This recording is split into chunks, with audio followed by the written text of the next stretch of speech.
Hey there, welcome back to the channel. Today I'm going to be putting together this new process 435.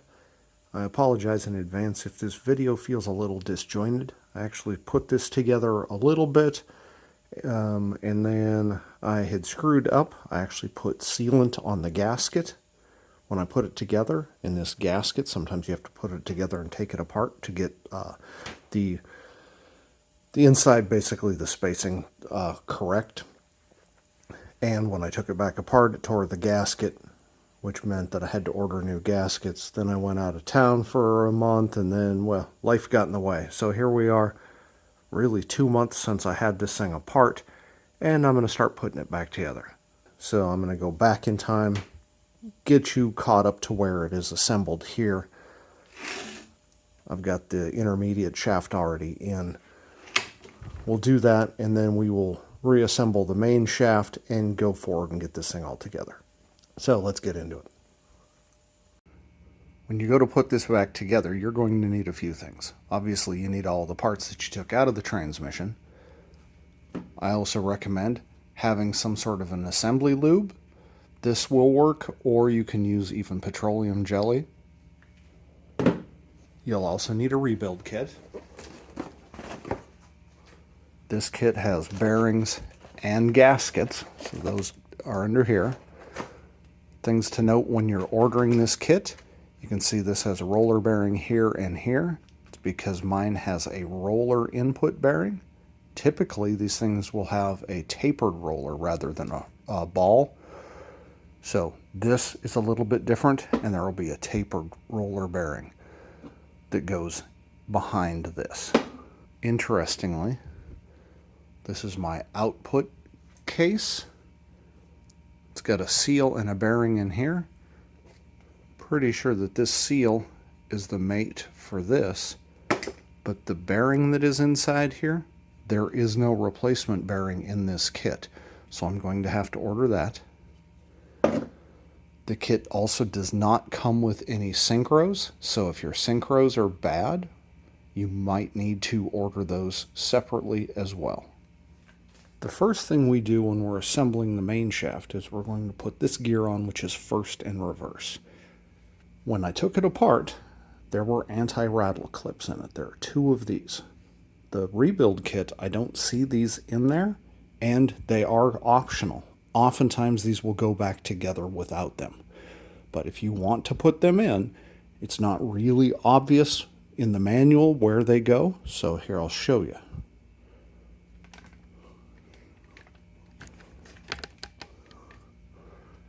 It goes in right here. So there's a cut here. They go in this direction. So when you go to put this on, the anti-rattle clip sits just like that. If I can get it to focus. One on this side and one on this side, facing opposite. So like this, and if I can get it to turn like this. I'm going to put a little bit of assembly lube on them to keep them from flopping around while I'm trying to put this on. This is really one of the hardest parts of assembling this. My guess is that's why oftentimes they get left out. So I put some assembly lube in there.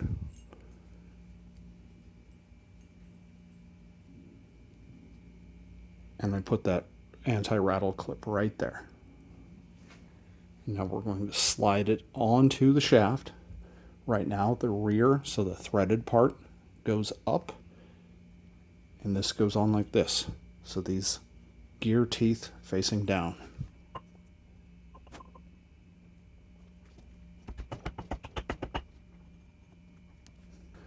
If you don't have those anti-rattle clips in there, you'll have a little bit of play like this. Right now, the whole thing's turning in the vise. But if I tighten it down, I don't have any play at all. You will have some rotational. You'll be able to hear it, tick as you turn it side to side. Again, they're optional. I'm going to put them in because anything to keep it a little bit quiet is fine with me. Next, we're going to assemble the second gear synchro. So this spring is going to go on here. This is going to go on facing this direction and compress that spring. And then this snap ring is going to hold it all together. You can see these things bend out. Those need to be facing up in the direction that we have it. So away from this gear.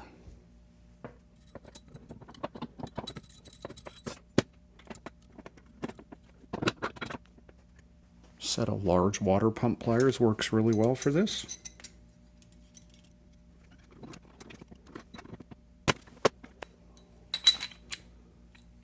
Make sure it goes into the groove on all 3 pins. And now it pushes that synchro out. Now flip this around, so now the input is up. We're going to take second gear and I'm going to lubricate inside here. Then it goes with the synchro down into first. It should rotate like this, and then when it goes down in those teeth mesh, it locks together. Now we have to put that 2-piece lock ring in. It goes into a groove here, but you can't really see it. So I'm going to bump this down a little bit until this groove appears. So this groove right here. It takes this 2-piece lock ring. It's easiest to go through the gap on this other snap ring. So kind of put half of it in. Then rotate that half around and then put the other half in.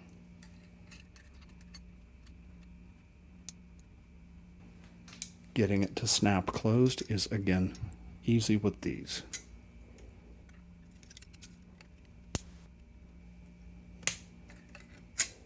Next, we will install third gear. Third has, the gear and then the clutch pieces here. Note, third gear has a shim on it. This is the one that was in there before. The kit comes with a couple of new ones. We may have to change this when we measure the end play on this. Before I slide it on, I'm going to lubricate inside here.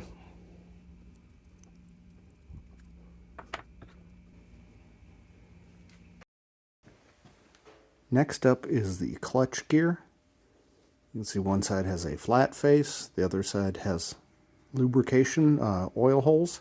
Those oil holes go toward the third gear. So that direction, not like that. Next up are the synchros. So one of these cups, they're both the same part number and everything, so it doesn't matter which goes on first. Then the synchros. But really all of that is going to happen inside the case, so we'll put those on later. For now, we're going to set this aside and work on the input shaft. Next, we want to put these roller bearings into the rear of this. First, put a bunch of grease down in there. It's going to hold them in place against the outside edge, and then slowly stack them in. When you get to the last one, I find a pair of rubber-coated forceps, tweezers, whatever, works fairly well to put them in. When you're putting this together, the kit has a couple different sizes of flat washer. Make sure you use the larger one, not the smaller one. So when it goes in, it fits all the way out to the edge. The smaller one will have play inside there. So don't use the small one, use the large one. And then the snap ring just pushes down in. Once you've done that, I like to put a little extra grease in there just to make sure those bearings aren't going to fall out when I tip this thing sideways. And once assembled, it looks like this. So you can see the snap ring is on top of the flat washer, and it is on top of all of these bearings. I had mentioned before that the bearing on this input shaft is brand new on this transmission, so I'm not going to replace it. At this point, you would want to press on the new one, press off the old obviously, and press the new one on. The lock ring goes toward the input, so toward the engine.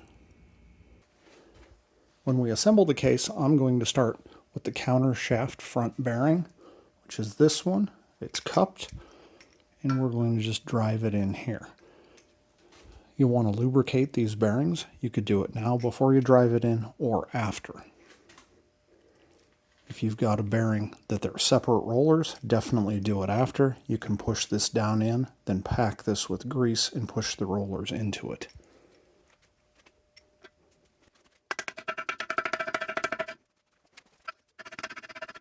Drive that until it's flush with the case. Now we're going to flip the case over and put in the counter shaft. So when you're assembling this, you're going to need a good lubricant. You can use gear oil. My preference is not gear oil. I like something a little thicker. The important thing is it needs to be soluble in oil so that when you fill this with gear lube, it will dissolve whatever you use. Petroleum jelly works fine. I actually have assembly lube, so I'm going to use it. I'm going to lube those bearings right now.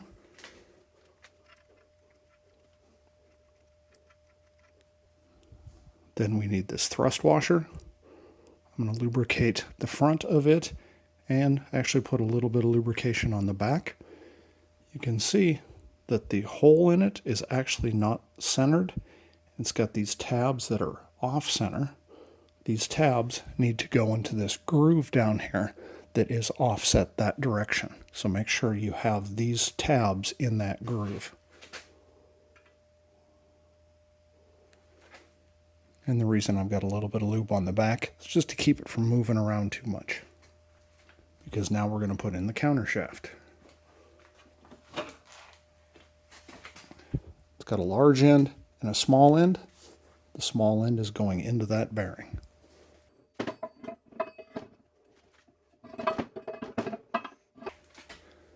Just like that. Make sure it spins nice and freely. And you can get your eyes under there and make sure that that thrust washer is still there. It didn't get pushed out to the top. Next we have this thrust bearing. Lubricate it. And then it goes right here on the counter shaft. Once you get the thrust bearing in, you have to put a race in as well. This race provides a steel surface for that bearing to run on because inside this cap is aluminum. Next, we're going to put this bearing and cover on. This is asymmetric. These holes are slightly closer together than these ones, and this is offset. You can see it's closer here than it is here. I guess the one with the further distance goes toward the bottom or the rear as we're looking at it, but the bottom of the transmission. Before I put that in though, I'm going to lubricate these bearings. I'm going to use a little bit of gasket sealer.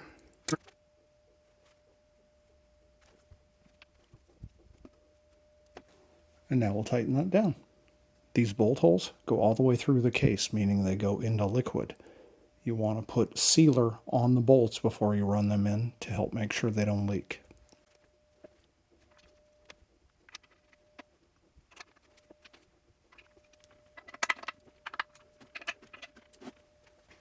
Once you have that tightened down, make sure it still spins freely. Next up is the reverse idler gear. The larger one goes toward the rear of the case.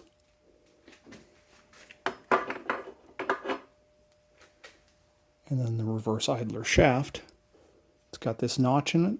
This notch goes up and it actually goes toward this lower bolt hole.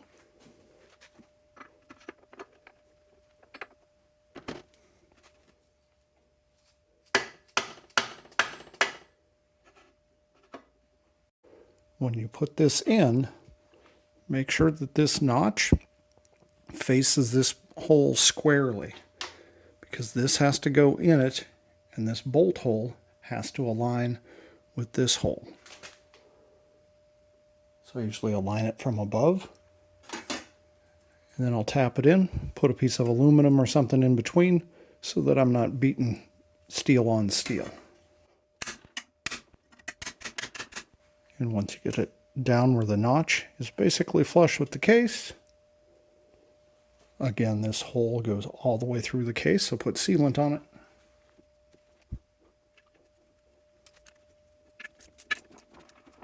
Next, we'll put the output shaft in.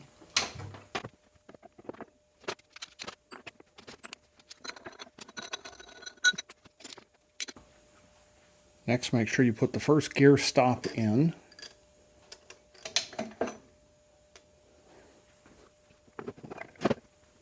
Then the output bearing goes in.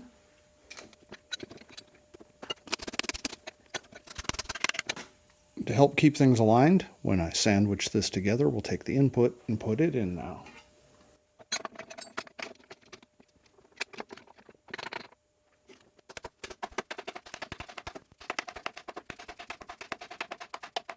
Drive this until this snap ring on the bearing comes up against the case.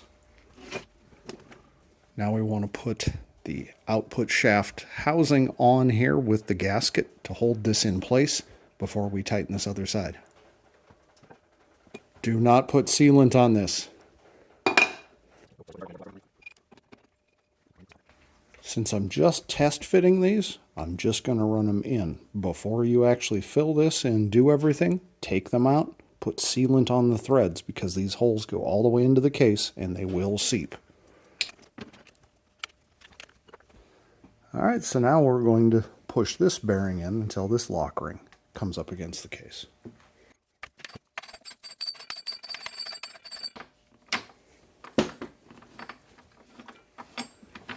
Everything should turn nice and easily, which this one does.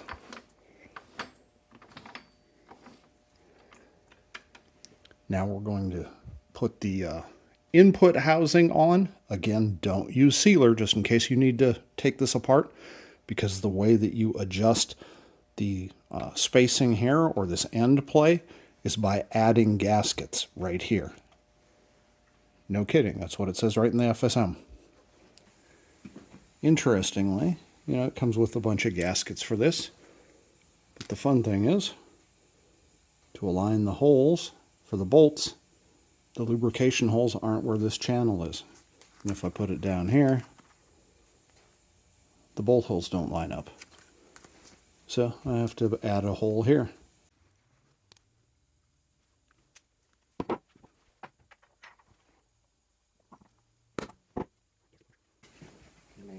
And now we have a hole right where we need it.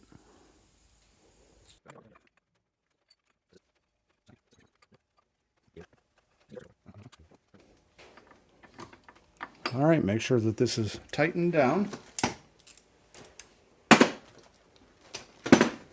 don't know exactly what the torque spec is. Doesn't honestly matter. Tight enough. There we go. That's tight enough.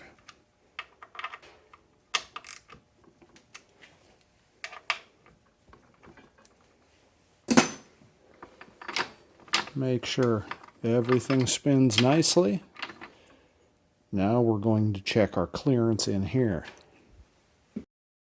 So what you want to do is you want to check between this shell and this gear. You can check over here as well, but this is easy enough. Now notice when I turn this toward me, this gear gets pushed this direction. So you want to rotate it this way to give yourself space to open that up, and then measure it, and it should be between 50 and 95 thousandths. And we are at what? 51. 51, so it fits. So we're within spec, and it turns really, really nice and easy. So now that we have everything set up and we know that this is right, go back, take these bolts out and put sealant on them, both input and output, and you can seal those gaskets as well. Make sure you don't put any sealant in the very bottom hole, which is the oil hole, which aligns with this. Make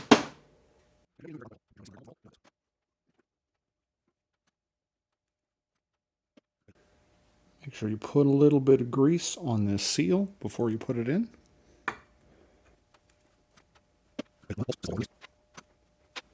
All right, got that tightened down. Just triple check again. Make sure everything spins nice and easy. All right, now I'll do the output shaft. Again, there is an oil hole down here. You want to make sure that you don't seal it up.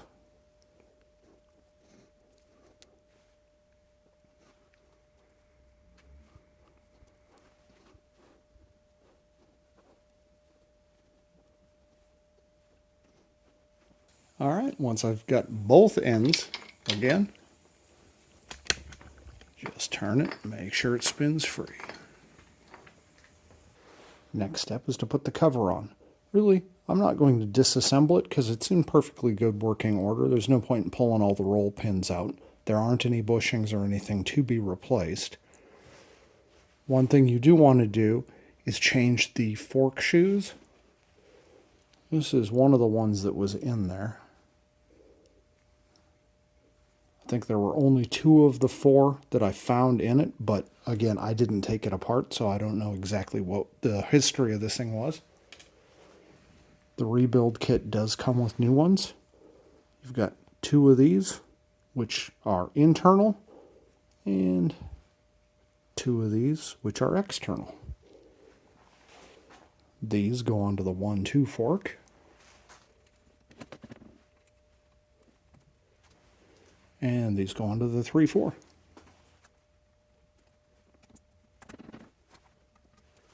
Probably worth mentioning, you can see that's asymmetric. These little tabs are closer to this end than this end. The shorter end goes toward us or toward the bottom of the transmission.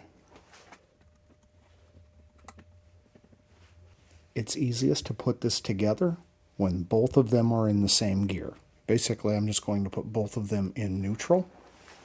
So the 1-2, there's a detent in this rod right here. You want this to be down into it. Reverse is all the way this direction. And then 3-4, the rod is just kind of sticking out a little bit right here. All right, so the 1-2 fork, these are going to go right down into this groove here. And then the 3-4, this shoe and this shoe are going to go around this part here. And the reverse lever goes right down in between those 2. So reverse goes there. Then we've got to get our 1-2 here and our 3-4 here.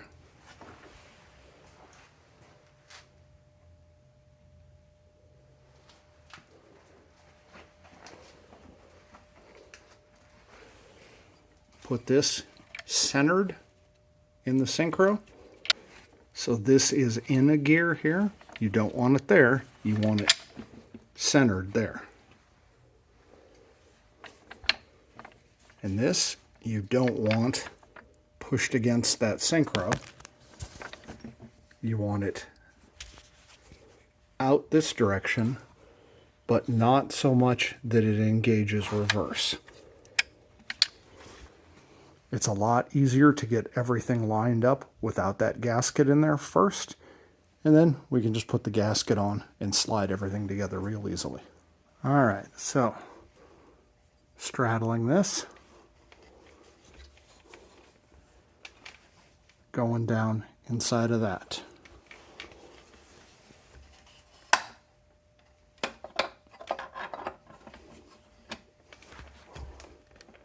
You can see I've got it lined up here, and it's lined up going down in there. It's real difficult to work the camera and do this at the same time. So I'm going to take this back off, put the gasket down, and then set this in place. Just like all of the other bolts that go through the case. Put some sealant on these before you put them on.